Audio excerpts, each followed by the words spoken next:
Good afternoon बच्चों BA third जो fifth semester की हम ऑनलाइन क्लास ले रहे हैं उसमें पिछले दिनों हमने मैन्युफैक्चरिंग इंडस्ट्रीज़ वाला जो चैप्टर है वो देखा, जिसका पार्ट सेकंड हमने देखा।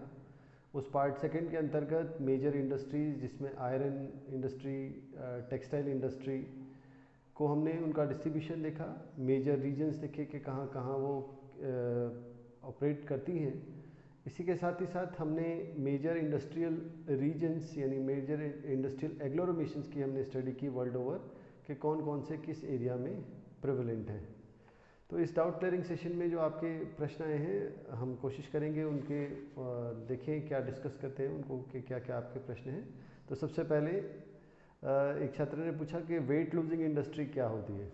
बच्चों, जैसा कि मैंने फर्स्ट सेशन में आपको बताया था कि वेबर की थ्योरी के अकॉर्डिंग कुछ इंडस्ट्रीज़ ऐसी होती हैं जिनका जो मटेरियल इंडेक्स होता है वो अच्छा नहीं होता, वो इम्प्योर होता है और वो अपने प्रोडक्शन के समय काफ़ी वेट लूज़ कर देती हैं। जैसे जो रॉ मटेरियल होता है उसका वेट कम हो जाता है और वो फिनिश्ड गुड में ट्रांसफॉर्म हो जाता है। जैसे आप देखें, एक मैंने उदाहरण भी आपको क्लास में भी बताया था कि शुगर केन जो है उसको जब हम प्रोसेस करते हैं तो शुगर केन का बहुत जो वेट है वो लॉस हो जाता है, चीनी उससे बहुत कम बनती है।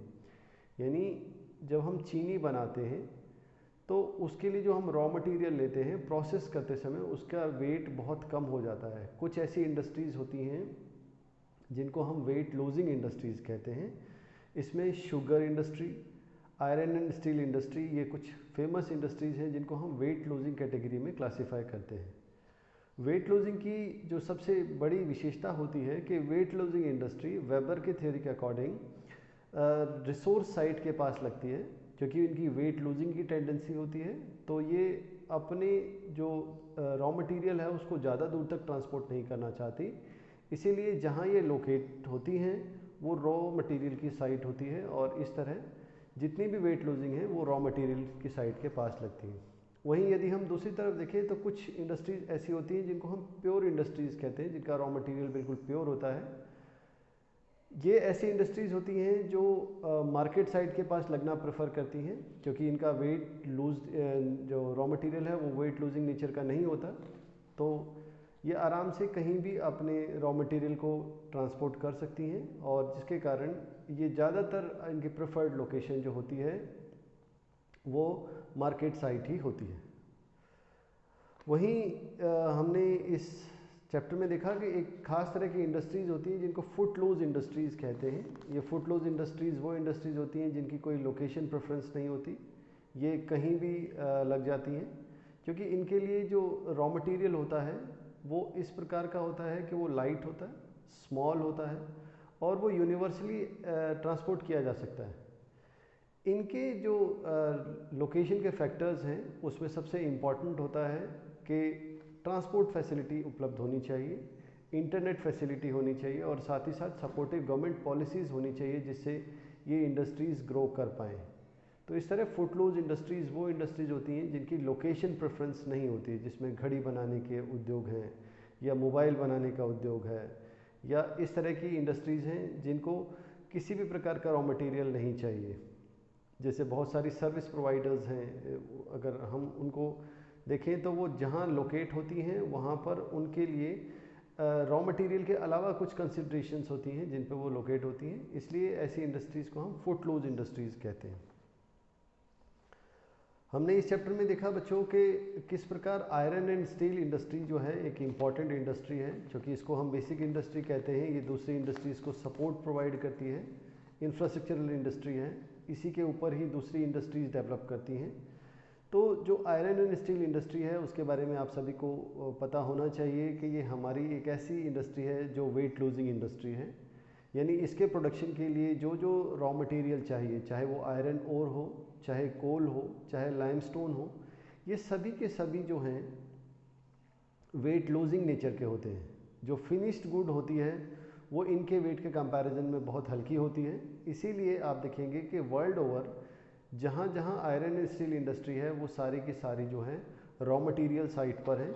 इसके रॉ मटेरियल में आयरन ओर, कोल, लाइमस्टोन कुछ ऐसी फेमस चीज़ें हैं जो किसी खास लोकेशन पे मिलती हैं, इसीलिए आप देखें कि जितनी भी आयरन एंड स्टील इंडस्ट्रीज़ हैं वो सारी रिसोर्स साइट के पास ही हैं। वहीं जब हम टेक्सटाइल इंडस्ट्रीज़ की बात करते हैं, चाहे जिसमें वुल हो, कॉटन हो, सिल्क हो, जूट हो, ये सारी की सारी इंडस्ट्रीज़ जो हैं ये नॉन वेट लूजिंग कैटेगरी में आती हैं, यानी इसका रॉ मटेरियल और फिनिश्ड गुड्स जो हैं लगभग बराबर वेट के होते हैं। इसलिए हम देखते हैं कि ये वाली जो इंडस्ट्रीज़ हैं ये मार्केट साइड के पास लगी हैं और इनका डिस्ट्रीब्यूशन जो है world over almost evenly spread है, ख़ास तौर से उन रीजन्स में जो वार्म रीजन्स हैं जहाँ जो कॉटन टेक्सटाइल इंडस्ट्री है वो स्प्रेड है। इसी तरह जो हमारे सिल्क मैन्युफैक्चरिंग जहाँ पे रॉ सिल्क प्रोड्यूस होता है वहाँ पर सिल्क जो क्लोथ हैं उनकी मैन्युफैक्चरिंग की यूनिट्स स्प्रेड हैं। तो यहाँ पर ये बात ध्यान देनी है, अपने डिस्क्रिप्शन में भी आपको लिखना है कि जो टेक्सटाइल इंडस्ट्री है वो नॉन वेट लूजिंग नेचर की है और जनरली जो है इनका डिस्ट्रीब्यूशन जो है प्रोडक्शन एरिया में इवनली स्प्रेड मिलता है। जनरली ये मार्केट साइड के पास लगना प्रेफर करती हैं। बहुत सारी ऐसी इंडस्ट्रीज़ भी हैं कॉटन टेक्सटाइल में जो पोर्ट सिटीज़ पे लगना प्रेफर करती हैं।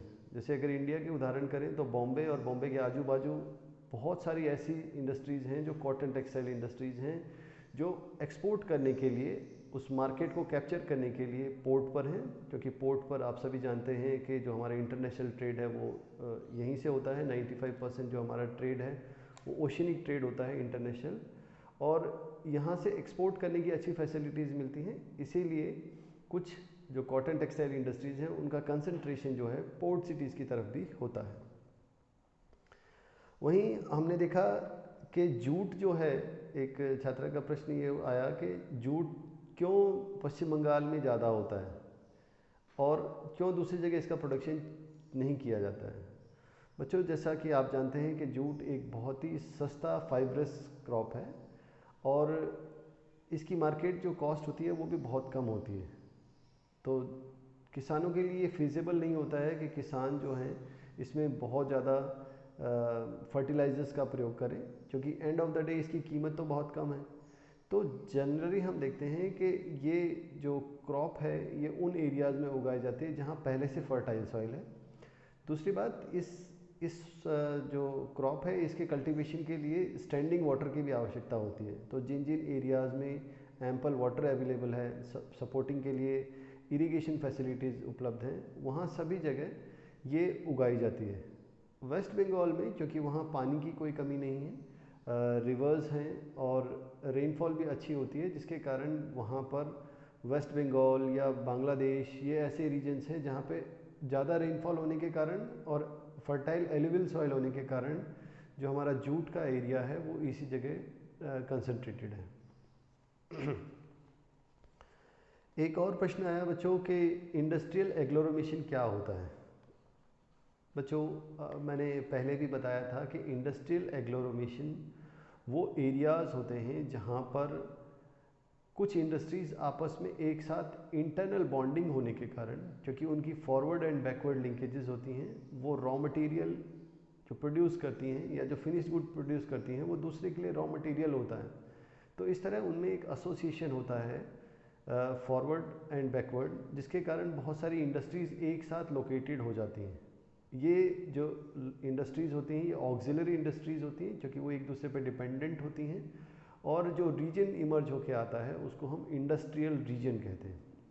ये इंडस्ट्रियल रीजन्स ऐसे एरिया होते हैं जहाँ पे इकोनॉमिक होमोजेनिटी मिलती है इंडस्ट्रीज़ के बीच में, जिसके कारण ये एक ऐसी एरियल यूनिट इमर्ज होके आती है जो अपने आप में दूसरे एरियाज़ के कंपैरिजन में डिफरेंट होती है। इसीलिए आप पाएंगे कि जो हमारे वर्ल्ड के इंडस्ट्रियल रीजन्स हैं, सभी इंडस्ट्रियल रीजन्स की कुछ एक पिक्यूलियर कैरेक्टरिस्टिक्स हैं जिसके कारण वो दूसरे रीजन्स के कंपैरिजन में अलग नज़र आते हैं और बहुत ही महत्वपूर्ण होते हैं। तो इंडस्ट्रियल एग्लोमेरेशन के संदर्भ में ये बात भी आपको जाननी चाहिए कि वर्ल्ड ओवर जो इंडस्ट्रीज़ का डिस्ट्रीब्यूशन है वो होमोजेनस नहीं है। बहुत सारे एरियाज़ ऐसे हैं जहाँ इंडस्ट्रियल डेवलपमेंट और एरियाज़ के कंपैरिजन में ज़्यादा है। तो जिसका परिणाम ये होता है कि हमारे इंडस्ट्रीज़ जो हैं वो कुछ खास पॉकेट्स में डेवलप हो जाती हैं ज़्यादा, जिनके कारण इंडस्ट्रियल डेवलपमेंट के नज़र में वो एरियाज़ बहुत ऊंचे हो जाते हैं और इन्हीं को हम कैटेगराइज करते हैं इंडस्ट्रियल रीजन्स के रूप में, या इंडस्ट्रियल एग्लोमेरेशन हम इन्हें कहते हैं। इसके लिए भी बहुत सारे फैक्टर्स की आवश्यकता होती है।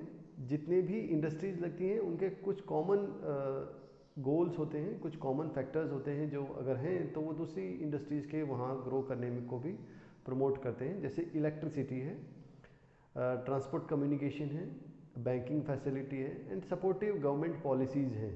तो आप देखेंगे वर्ल्ड ओवर गवर्नमेंट पॉलिसीज़ जो हैं इंडस्ट्रियल हब बनाने की कोशिश करती हैं, क्योंकि सभी जगह समान फैसिलिटी देना फिजिबल नहीं होता, पॉसिबिलिटी भी नहीं होती, जिसके कारण कुछ एरियाज़ को इमर्ज किया जाता है, चाहे आप उनको SEZs कहें इंडिया या चाइना में, या मेजर इंडस्ट्रियल रीजन्स कहें वर्ल्ड ओवर। ये सभी के सभी ऐसे एरियाज़ हैं जहाँ पर इंडस्ट्रियलाइजेशन के लिए बेसिक इन्वायरमेंट उपलब्ध होता है और यहाँ पर बड़ी मात्रा में इंडस्ट्रीज़ के विकास की संभावनाएं होती हैं। तो इस तरह इंडस्ट्रियल एग्लोमेरेशन का निर्माण होता है। तो बच्चों, इस सेशन में इतना ही। आपके जो सवाल आए मैंने कोशिश की कि उनके आंसर दे पाऊँ। अभी भी यदि आपके कोई प्रश्न बचते हैं तो आप व्हाट्सएप के माध्यम से मेरे से जुड़ सकते हैं, मैं पूरी कोशिश करूँगा उनके समाधान करने की। तो आज की इस डाउट क्लियरिंग सेशन में इतना ही। आज के लिए धन्यवाद। थैंक यू बच्चों।